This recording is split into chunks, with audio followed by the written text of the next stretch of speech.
the Mario Bros. Movie is a perfectly alright average film. That sucks. Okay, look, I'm not trying to hate on Mario Bros. Movie. I love the Mario Bros. Movie. But I don't think I'm the only person who thinks it could have been just a little bit better. So, I spent days thinking and planning of the most perfect, flawless, amazing Mario Bros. Movie ever made. At least is what my mom said. First thing to mention, I am going to be taking a few parts of the original Mario Bros. Film for this reimagining. Remember, this whole video is about making the most perfect Mario Bros. Movie, and there were definitely some parts of the original film that were just perfect. Second thing, when I say original Mario Bros. Film, I'm referring to the Mario Bros. Movie made by Illumination, not the original Mario movie. For so many reasons. Anyway, no more stalling. Let us begin. The Super Mario Bros. Movie Reimagined. Let's start at the beginning. Obviously. We start with Mario and Luigi, both in Brooklyn, trying to kick off their plumbing business. Unsuccessfully, of course. And definitely isn't easier making their business dream that they want it to be with their disapproving father, who thinks the idea is just terrible. Now would be a good time to mention the father character, whose character will be completely different in this film, aka better. And going to be replacing another character, Spike. Sorry for any Spike fans out there, but he's out. I wanted the father character to have a much bigger role in this film. He is the father of the main characters after all, so it just made sense. And then, I had the perfect idea. Mario and Luigi's father is now Jumpman, from the original Donkey Kong, the one that saves Pauline, the mayor, from not Donkey Kong, but Cranky Kong. I know that might seem a little weird, but trust me, that's how it is in the original game, and how it should be in this film. The reason I did this was because I want Mario's father to have more interesting character. He would constantly go off about the good old days when he was a hero and he was destined for greatness, and he would look at Mario's plumbing dream and be a little disappointed, and maybe a little self-absorbed too, not to the point of unlikableness, just, a bit of a rusty relationship that the rest of the movie will build on, as Mario and his father will learn to get along. And by the end of this movie, Mario and his father's relationship will be fully grown. As for now, Mario is going to be feeling very small and insecure. All his friends and even his own family thinking his plumbing business is just a terrible idea, which is going to lead him to want to prove himself. Throughout this entire movie, Mario is going to be trying to prove himself, prove to everyone that he's not just some small little pipsqueak. And this movie is going to make him feel like that sometimes. The original film did that to a point, but I think we need to do more of that to really have him be more relatable and connect more with the audience. As for Luigi, his character is also going to be basically the same as the original film. He'll be trying to overcome his fear, put to face with horrifying danger, and learning to overcome it with the help of his brother. Of course, neither of these characters are going to be learning any life lessons yet. First, they have to kick off their plumbing business. They're starting to run out of ideas and not sure what else they can possibly do, until the city has a major sewer problem. And Mario sees an opportunity for him to prove himself to everyone and his father that they can be heroes. Mario and Luigi go down to the sewer to try to fix this sewer problem, and they end up getting lost in this maze-like sewer system with tunnels leading everywhere, until they stumble on this ginormous green pipe that's just bizarre. They start to admire this giant pipe, not sure what it is or where it came from, and how mysterious it is. It honestly baffles them, until they are suddenly attacked by none other than Donkey Kong. That's right. Donkey Kong will have an entirely different story arc in this film, along with Cranky Kong and the entire Kong Kingdom, which is now gone. Okay, look, I know that may not seem like the coolest idea, but For this Mario movie, I really wanted to focus on Mario characters and the whole Mushroom Kingdom. And I don't hate the Kong section of the original Mario film. It was cool. But I think it would make more sense to save that for later. For this first film, I really want to emphasize the Mushroom Kingdom and its vastness and how interesting it is. And to do that, I need to make more room. So Kong Kingdom and Cranky Kong, they're gone. As for Donkey Kong, he's still not gonna like the brothers, but for a different reason. Like I said, Mario's father is Jumpman, one who saved Pauline back in Donkey Kong and stopped Cranky Kong. And ever since Jumpman defeated Cranky Kong, Donkey Kong has always had a grudge against Jumpman's family. So, DK decides to go after Jumpman's sons, Luigi and Mario, and they proceed to get trampled. Mario tries to fight back, but with his little arms and his smallness, it doesn't really do much. And after DK's done bulldozing the brothers, he proceeds to throw them into the giant green pipe, sending them who knows where.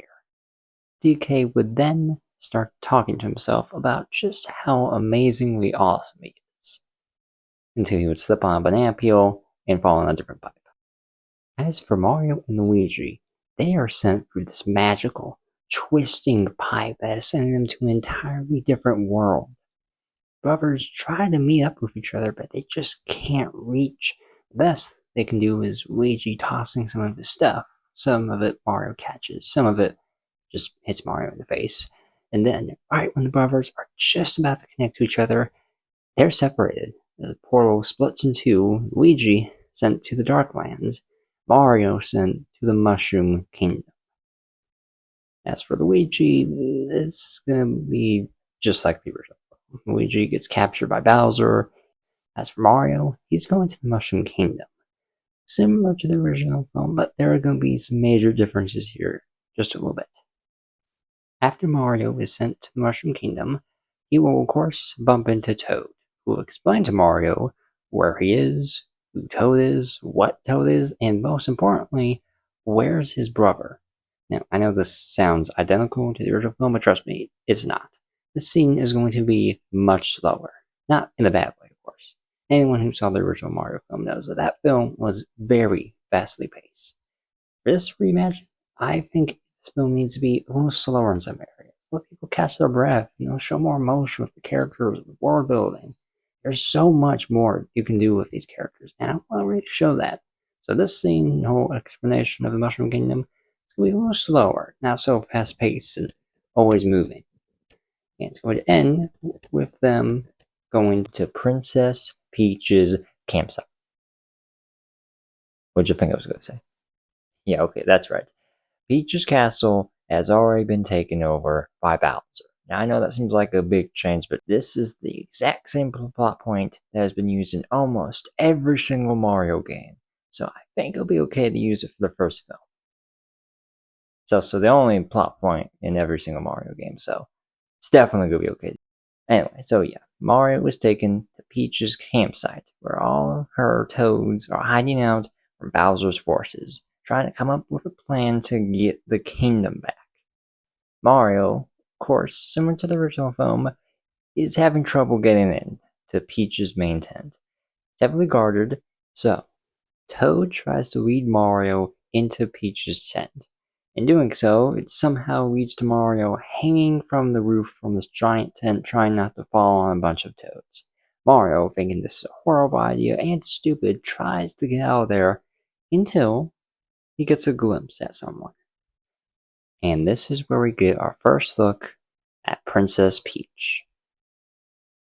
Before we go any further, I gotta explain her character. Now, I know with Mario and Luigi, I didn't explain everything about their character, but that was mostly because their characters are going to be basically how they were in the original film. They were nailed pretty perfectly in that film, but some of the characters weren't, like Princess Peach. And yeah, there are definitely some major changes we gotta make. I know I didn't go over Donkey Kong and Toad's either, but Donkey Kong's not in this film enough to warrant an entire explanation. And Toad, I'm just gonna be honest, I could go over his character. I tried. I wrote it down a few times, but Toad's personality, it's just Toad. Man, it's Toad's just Toad. Anyway, so as for Peach, her character is going to be quirky. Yes, I know quirky princesses. It's done all the time in animated films. I know. But look, to be fair, we are talking about a girl who spent her life in a mushroom kingdom filled with fire-breathing turtles, fire-breathing plants, fire-breathing fire, and was raised and protects and rules over an entire race of mushroom people. You tell me this girl's supposed to be normal? No. She needs to be weird. She needs to be quirky. She needs to be funny. Now, that's not to say she can't be strong, independent, or kind and sweet. Absolutely. But I can't see Peach's character being normal. Not in this crazy mushroom world. And I think this is how her character should be.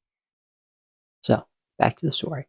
We see Mario continue to listen to Peach as she explains on how to get her kingdom back from Bowser.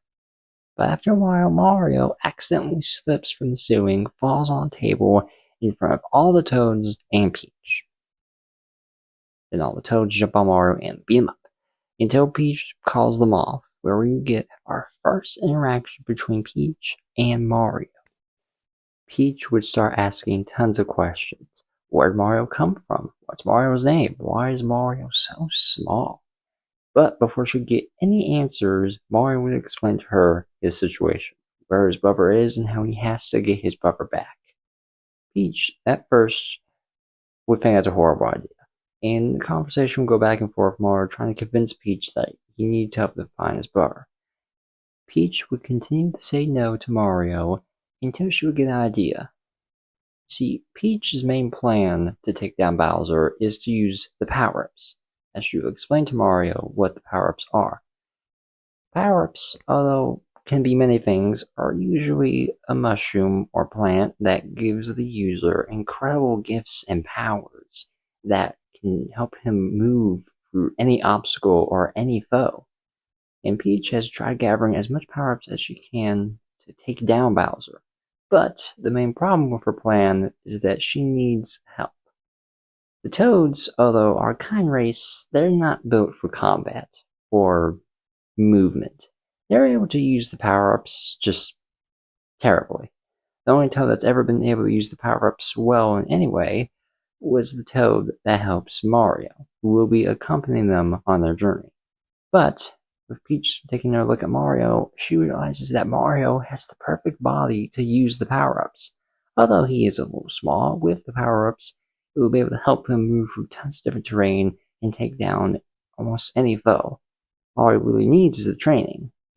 So Peach decides to bring Mario on for this adventure, along with Toad, of course, who will be carrying pretty much all the supplies.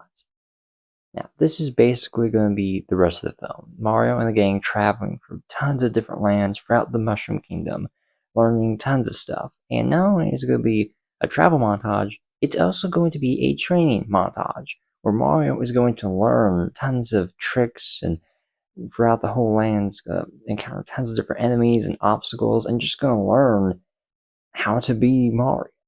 And one of the main reasons I really love this idea is because it's going to mimic what's like playing Mario.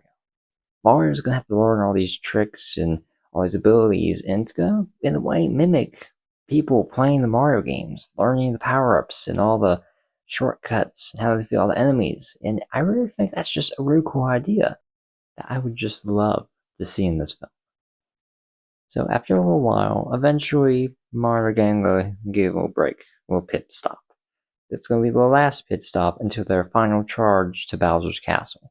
And it can be in a field of fire flowers like in the original film. That was a pretty nice scene. Although this scene's going to be a lot more drawn out, not boringly. It's just going to be a little slower, a little more emotional. You also just get to see Mario and Peach just talk to each other and just get to know each other. Mario would discuss a lot about his dream and his business and how he wants to just be respected by other people, not seen as so insignificant or as some small guy with some small career. And Peach would emphasize with him on that. As for Peach herself, she would talk more about her history, She doesn't really know much about anything outside the Mushroom Kingdom. Where she come from or her actual parents were, she doesn't know. But she knows the Toads, the people that raised her, took care of her, and she's protected and taken care of them for as long as she knows. As for her family, they are the closest thing she's ever had. I think this would really make Mario reflect on himself and his family, something that perhaps he's taken a little more for granted than he meant to. As Mario and Peach continue to get along, they don't notice that they are being watched by Bowser.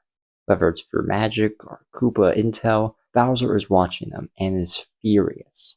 Seeing them get along with each other, cooperate with each other, Bowser will not stand for it. So, Bowser decides to send them something.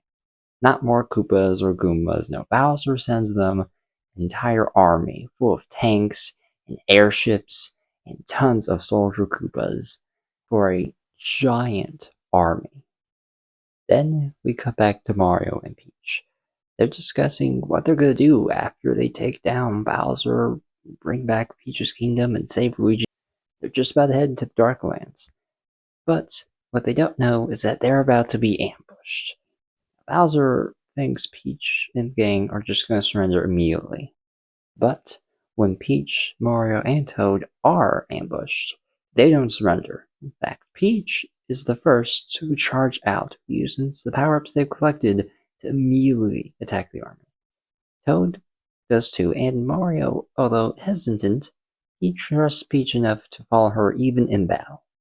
And they do surprisingly well. They rush straight through the army, not stopping for even a second, with not a single enemy or foe in their way or stop them. And right when they're about to get away, Mario notices something. One of the enemies that seems to be riding on a cloud is wearing a hat. Luigi's hat. Mario immediately charges to the enemy. Peach notices and tries to tell Mario to stay with the group, but he leaves and is too far gone. Mario charges towards the enemy, using all of his tricks and some of his power-ups, and he does take him down. But in doing so, he gets hit and loses the power-up he has, and gets cornered and surrounded by Koopas. He doesn't really know what to do until he notices he sees right above him a question block, which, thanks to his training, he learns usually almost always contains a power-up. Sometimes. So he opens it, hopes for something good, and he gets something unexpected. Not entirely sure what he has. It seems to be some sort of block with the word POW on it. And immediately, all the enemies around him start backing up. They are terrified of what he has. Even though Mario isn't quite sure of what he has, he starts waving around towards everybody. He gets a little cocky too, not sure entirely what it does, but it assumes it's something really good. Then Peach catches up to Mario and sees him. There's a bit of distance between them, and Peach tries to tell Mario do not drop the POW block. Mario, not quite being able to hear her, is not sure what she's saying. Then Mario, backing up, accidentally trips and lets go of the POW block. It gets launched into the air, and it starts going down. And immediately, every enemy around Mario starts running. Flying Koopas start flying. Normal Koopas start running as fast as they can. Some of the Koopas launch themselves in cannons, just try to get away. All of them are immediately running. And Mario eventually starts to run too, until the power block hits the ground. And immediately, this would be a ginormous explosion. The only comparison I can make would be the Bonsai Bill from the original film. Maybe not quite that big, but it would be around the same scale. It would definitely have the same effects and just be ginormous. All the tanks and airships would be blown away. Mario and tons of Koopas would also be blown into the sky. Peach and Toad would get down into some cover, but they wouldn't be able to get to Mario in time. As Mario is launched into the sky, Peach assumes the worst and thinks Mario has perished. After the explosion, the dust settles. Peach and Toad look around. Peach tries to look for Mario, but knows that there's no way he could have survived that. And she starts to wonder if it's over. She should just give up. She does until Toad comforts her. Toad starts talking about why he's even here in the first place. Even though Toad is able to use the power-ups, the reason he isn't because he's special or that he's stronger or different than the other Toads. He's no different than any other Toad. Small, weak, but the reason he's able to use the power-ups so well and able to go on this adventure and the reason he's there now is because of her. Her inspiration, what she means to Toad. She inspired her enough to go on this crazy adventure and do all these crazy things. Stuff that without her, he never would have been able to dream of. And her inspiration to him is what he hopes he can inspire to other people. And as of right now, he hopes he can inspire to her. And Peach, inspired, decides to continue on with the mission, even without Mario. And get back her kingdom and save Mario's brother. Then we cut to Mario. It's dark. In some sort of cave somewhere. He isn't sure where he is, but he knows he's nowhere near the surface. Must have been one of those bottomless pits he learned about in his training. He tries to get out using some of his tricks that he learned, but it doesn't work. He tries wall jumping, but it just doesn't work. He tries trampo jumping, it doesn't work. He tries wall jumping, he tries everything. It just doesn't work. And eventually he just gives up. Not sure what to do. Then he looks in a corner and notices a hat, Luigi's hat, that somehow he miraculously held on to even during the explosion. Picks it up and cleans it up a little bit and just thinks of what on earth is he gonna do? He's lost, defeated, lost all his friends, his brother, his family, and he doesn't know what to do. Then all of a sudden, he hears something. A ring from somewhere. And then he notices in his overalls. He notices a phone. Luigi's phone. Then he thinks back to when they first went through that portal.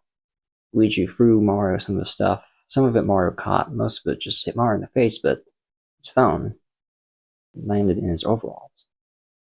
And Mario notices that there's a message on the phone. He doesn't really know what it is or care at first. He just tries to call someone or get some signal, but he can't.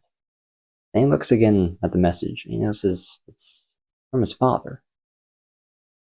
Not really interested at listening to it at first, but with no option, he decides, why not? Mario. It's me. The old pop. I know our last conversation was bad. I know I haven't always agreed with your career choices. But if I could just say one more thing about everything. I'm sorry. I never meant to tear apart your dreams. It's just, well, I've never had too good luck with dreams.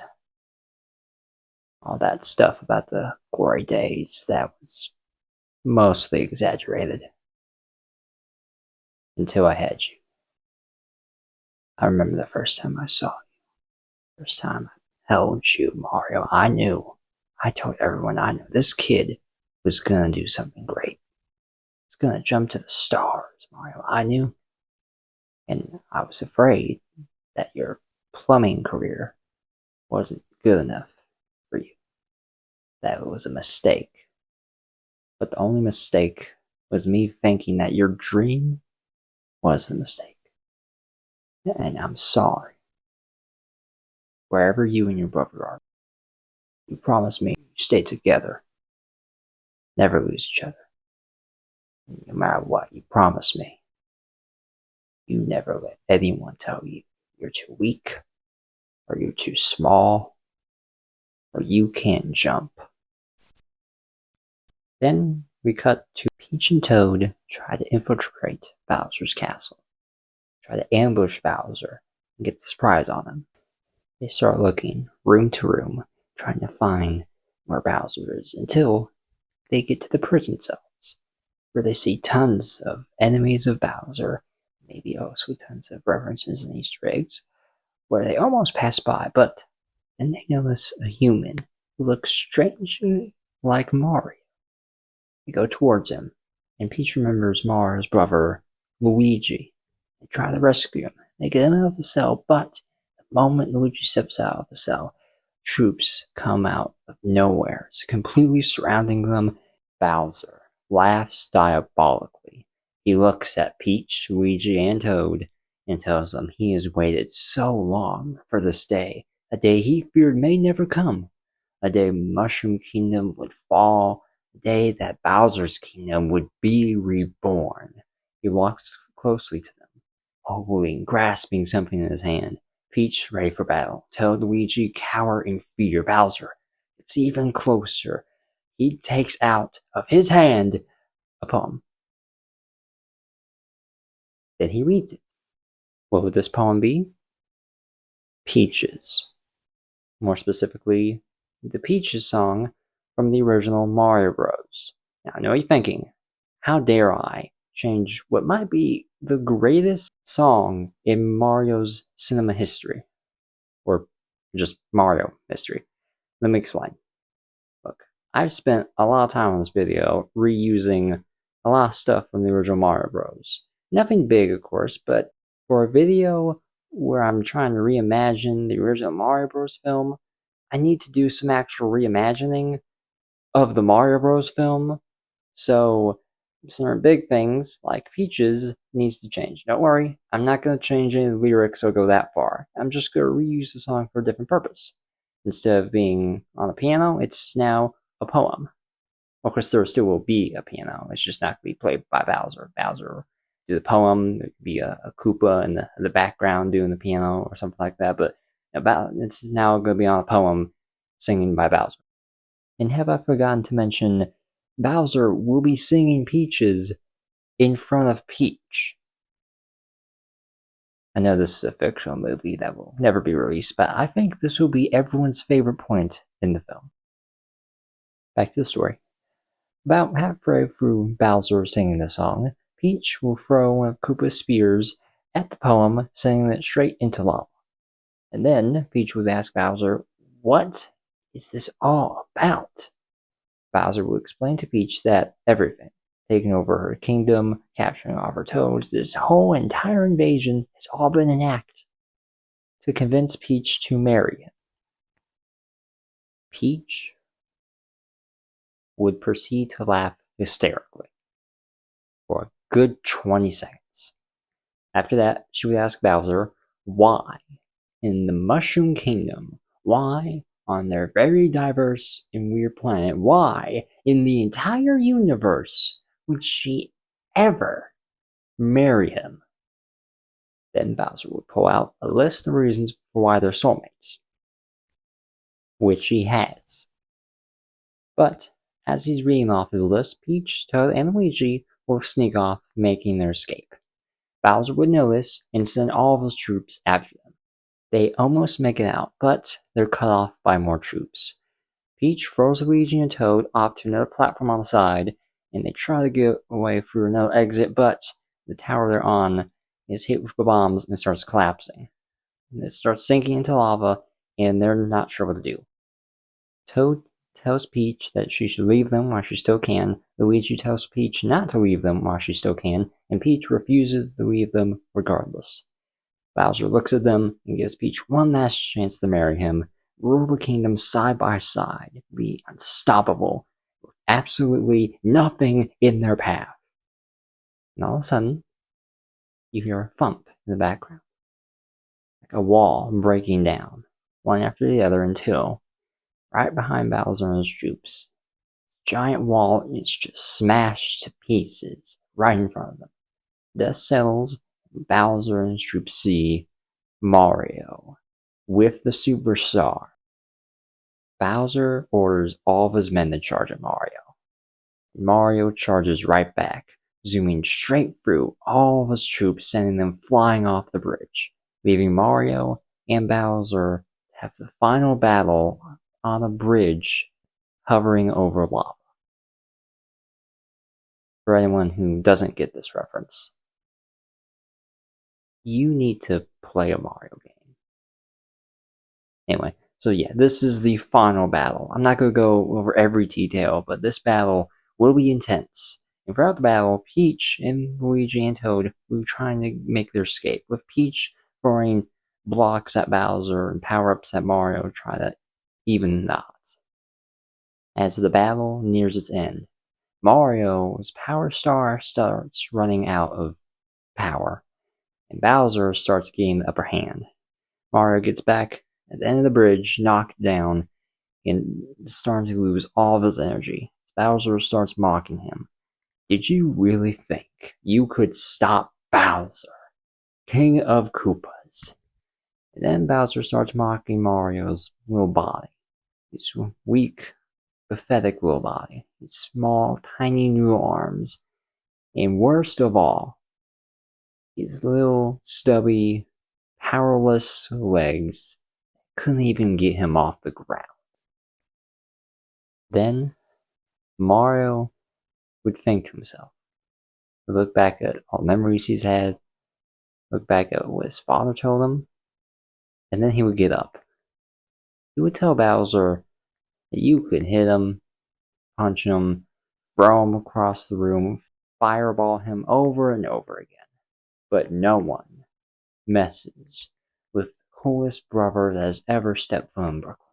No one messes with the most amazing princess in all the lands, and absolutely no one messes with the one and only son of the Jumpman, Super Mario. And then Mario would give off the biggest, highest jump he ever has in the entire film, sending him far across to the end of the bridge. Bowser, somewhat shocked, would tell Mario, as somewhat impressive as that was, it's still nothing compared to Bowser's might, Bowser's strength, Bowser's absolute. But before he finishes, he hears Peach behind him with an axe dangling over the bridge. Again, if you don't get this reference, play Mario. And then Peach drops the axe on the bridge, cutting it off as Bowser chases to the other end, trying not to fall into lava. Mario's other side also starts collapsing, so Mario starts running too. Bowser and Mario running at each other as both sides of the bridges start collapsing. They're getting closer to each other, closer and closer. And just when they're about to run into each other, Bowser shoots one final ball to finally finish off Mario. But Mario dodges the fireball and jumps not to another platform, but towards Bowser and on Bowser's face, jumping off of him, giving him just enough air to reach the nearest platform, which just so happens to have a Bowser flagpole. Takes down the flagpole as he goes down the pole and lands perfectly. And Bowser dies in lava. I mean, not actually die. I mean, he just falls in lava and it blows up and stuff. He's actually, I mean, he's going to come back for the sequel, probably, so he's not dead. Dead just temporarily. Assumed dead. I don't know why I said that, actually. He's not dead. Anyway, so Mario and Peach and Luigi and Toad all cheer. Bowser is defeated and the Mushroom Kingdom is finally free. Then they immediately run out of the castle because it's still falling down as they speak. And with that, we come near the end of the movie. We're still wrapping up. We're getting there. So Peach is finally have her kingdom back. All the Toads are moving back in. Bowser's add-ons to Peach's castle are shut down, and Peach's castle is restored. And Mario and Luigi aren't sure what to do. They feel like they should go back home, but Peach offers them a home here, a place where they can stay and learn more about this world, go on adventures every single day. Mario and Luigi are both tempted at first, but then Mario thinks back about his father and his family, and he decides to decline Peach's offer, just for now. Tells Peach that they will be back soon, but they gotta clear some stuff up for their family first. And once they do, they'll be ready to jump right back here. With that, they set off to their home. Toad gives Mario and Luigi some souvenirs and supplies. Peach gives Mario a kiss on his hat. Yes, I know they're not a couple anymore. I wrote the script like 3 weeks ago. I'll retcon it in the next video. Whatever. Just let this be. And Mario and Luigi reunite with their family. And everyone's happy, but Mario immediately goes to find his father and apologizes. And Mario's father does the same. They're both sorry for how poorly they treat each other, in respect and honesty. And they both make a promise to each other that no matter how wild the dream or how crazy the adventure, there will be plenty of crazy adventures. They promise each other they'll always be by each other's side. Always. And with that, final scene of the film, see Mario and Luigi going back to the sewers. Secret area no one knows about, where they go towards a ginormous green pipe, smiling at each other as they get ready to jump into some glorious adventure. That's it. That's the video. Yeah, I did not plan an outtake, so yeah. Many more to come. A lot of videos, reimaginings, a lot of stuff. Not just reimaginings, a lot of different stuff I got planned. A lot of stuff. I would say it, but I can't really say it without saying it. That doesn't make sense. Anyway, I hope you enjoyed. Like, subscribe if you want. Yeah.